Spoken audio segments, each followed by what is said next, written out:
Reels वाली बहू। प्रज्ञा को रील्स बनाने का बड़ा ही क्रेज है और वो दिन भर रील्स बनाती रहती है। खाते पीते घूमते फिरते घर में कॉलेज में रील्स बनाने के कारण प्रज्ञा पूरे कॉलेज में हाईलाइटेड है। जहां उसकी रील्स सभी को पसंद आते हैं, वहीं मनीषा चिंता में डूबी रहती है। एक रोज जब खाते हुए प्रज्ञा रील्स बना रही होती है, तब मनीषा कहती है, 1 मिनट भी चैन नहीं है इस लड़की को। ये नहीं कि खाना तो आराम से खा ले, लेकिन नहीं, अरे थोड़ी देर रील्स नहीं बनाओगी तो आसमान नहीं टूट पड़ेगा। अरे मम्मी, इसी को तो कहते हैं डिटर्मिनेशन। तुम नहीं समझोगी ये सब। भगवान, इस लड़की को सद्बुद्धि दे। जब देखो तब टेढ़ा बाका मुंह बनाती रहती है। मनीषा की बात का प्रज्ञा पर जरा भी असर नहीं होता और वो खाते खाते रील्स बनाती रहती है। दिन बीतने लगते हैं और देखते देखते प्रज्ञा का कॉलेज भी खत्म हो जाता है। आए दिन कोई ना कोई मनीषा को प्रज्ञा की शादी करवाने का सुझाव दे जाता है। सब ठीक ही कहते हैं, प्रज्ञा की शादी कर देनी चाहिए। अपने घर के काम काज में व्यस्त हो जाएगी तो खुद ही ये रील्स और नाच गाना बंद हो जाएगा। मनीषा और प्रेम प्रज्ञा के लिए एक अच्छा लड़का ढूंढने लगते हैं और तभी विकी का रिश्ता प्रज्ञा के लिए आता है, जिसने प्रज्ञा को उसकी रील्स देखकर पसंद कर लिया था।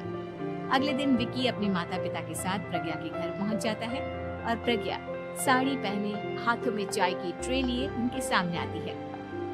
जब विकी को पसंद है तो हमें भी बहू पसंद है।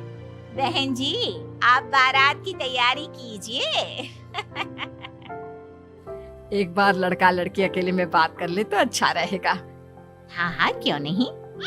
मनीषा विकी को प्रज्ञा के कमरे में भेजती है, जहां प्रज्ञा पहले से ही रील्स बना रही होती है। तभी विकी कहता है, आ गए आपके साजन जी। हमारे साथ ये रील्स कंप्लीट करती तो और भी अच्छा रहता। अच्छा जी, अब आ ही गए हैं तो बना ही लेती हूँ आपके साथ। दोनों मिलकर रील्स बनाते हैं। जब वी मीट और तुरंत पोस्ट भी कर देते हैं। फिर विकी कहता है, जब आप साड़ी में चाय लेकर आए तब मुझे लगा कि कहीं मैं गलत घर में तो नहीं आ गया। अब सही है। दोनों की शादी पक्की हो जाती है और शादी के दिन भी प्रज्ञा रील्स बनाने से चूकती नहीं। यहाँ तक कि बारात के समय भी नाचते हुए रील्स बनाती है। सभी लोग प्रज्ञा की तारीफ के पुल बांध देते हैं और प्रज्ञा नाचती गाती अपने ससुराल चली जाती है। सब कुछ अच्छा चल रहा होता है। प्रज्ञा यहाँ भी दिन भर हर चीज की रील्स बनाती रहती है। लेकिन कुछ दिनों के बाद जब सुनीता कहती है, बहू, ये रील्स के साथ साथ कुछ काम भी कर लिया करो। वैसे तुझे और क्या क्या बनाना आता है? मम्मी जी, वैसे तो सब कहते हैं कि मैं सब कुछ अच्छा बनाती हूँ, लेकिन मुझे लगता है कि मैं मैगी अच्छा बना लेती हूँ। हाँ, कॉफी भी अच्छा बना लेती हूँ और मुंह तो सबसे अच्छा बना लेती हूँ। हैं? अच्छा अच्छा। सुनीता अपना माथा पकड़ लेती है और कहती है, बहू, कुछ खाना बनाना भी सीख लेती। मम्मी जी, मैं लंबी प्लानिंग कर रही हूँ। जल्दी ही मैं इतनी फेमस हो जाऊंगी कि मुझे पैसे मिलने लगेंगे। हम दोनों सास बहू राज करेंगे, राज। नौकर काम करेंगे और लोगों की तो लाइन लगेगी हमसे मिलने के लिए। तेरा दिमाग खराब हो गया है क्या बहू? हंसी मजाक तक ठीक है, लेकिन इस तरह घर नहीं चलते। जितना जल्दी हो इस घर के तौर तरीकों को सीख लो। प्रज्ञा मुंह घुमाकर चली जाती है और तुरंत उसी वक्त एक रील बनाती है। ये देख सुनीता का गुस्सा 7वें आसमान पर चला जाता है और विकी के घर आती ही सुनीता उसे सब कुछ बताती है। विकी भी अब प्रज्ञा की इन हरकतों से परेशान हो जाता है।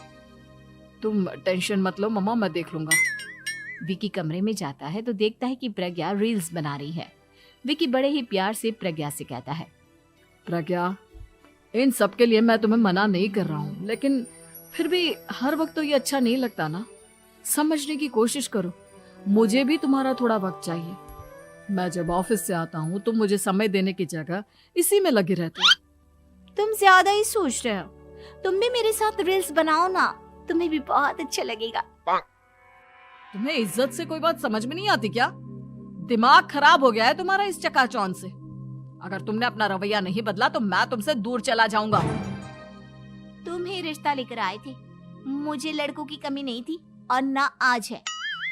विकी दरवाजा पटककर चला जाता है। धीरे धीरे विकी प्रज्ञा से दूर होता जाता है। एक रोज मनीषा प्रज्ञा के ससुराल उससे मिलने जाती है। तब सुनीता उससे कहती है, बहन जी, अब आई हैं तो कुछ दिन यहाँ रहकर जाइएगा, आप ही का घर है। हाँ मम्मी, बहुत दिन हो गए तुम्हारे साथ एक भी रील नहीं बनाई मैंने। प्रज्ञा तुरंत अपने फोन में रील्स ऑन कर लेती है। ये सब मुझसे नहीं होता। तेरा ये भूत अभी तक नहीं उतरा क्या? बहन जी, आप कुछ कहती नहीं क्या इसे? जब आप ही कुछ नहीं कर पाई तो मैं कर ही क्या सकती हूँ। सास तो वैसी ही बदनाम है।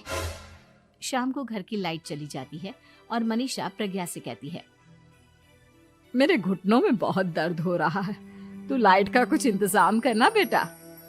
अच्छा, कैंडल जला देती हूँ मम्मा। प्रज्ञा गाते हुए कैंडल जलाती है और खिड़की के पर्दे के पास रख देती है। मनीषा, जिसे बहुत दर्द हो रहा है, वो सो जाती है और प्रज्ञा हमेशा की तरह अपने रील्स में लग जाती है।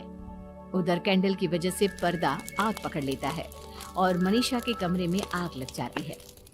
बचाओ, कोई है, बचाओ।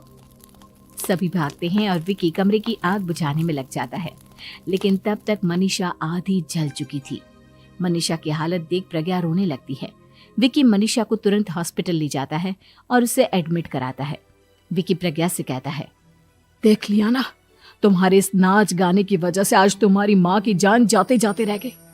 अब पता नहीं तुम और क्या चाहती हो।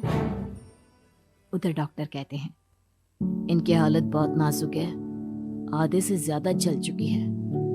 प्रज्ञा रोती हुई मंदिर में जाती है और भगवान के आगे जाकर कहती है, भगवान, मेरी माँ को ठीक कर दो। मैं कसम खाती हूँ, हाथ से ये रील्स बनाना छोड़ दूंगी। बस मुझे मेरी माँ वापस मिल जाए। 2 दिन बीत जाते हैं और मनीषा खतरे से बाहर आ जाती है। पेशेंट अब ठीक है, आप लोग उनसे मिल सकते हो। सब कोई मनीषा से मिलता है और प्रज्ञा सबके सामने अपना फोन तोड़ देती है। मुझे माफ कर दो मम्मा, मैंने तुम लोगों की बातों को नजरअंदाज किया। बेटा, कोई भी चीज जरूरत से ज्यादा खराब है। मैंने तुम्हें रील्स बनाने से कभी मना नहीं किया, लेकिन हर वक्त एक ही चीज तो सही नहीं है। मैं समझ गई हूँ मम्मा, आई एम सॉरी। प्रज्ञा उस दिन से रील्स बनाना छोड़ देती है और पूरी तरह से अपने घर में लग जाती है।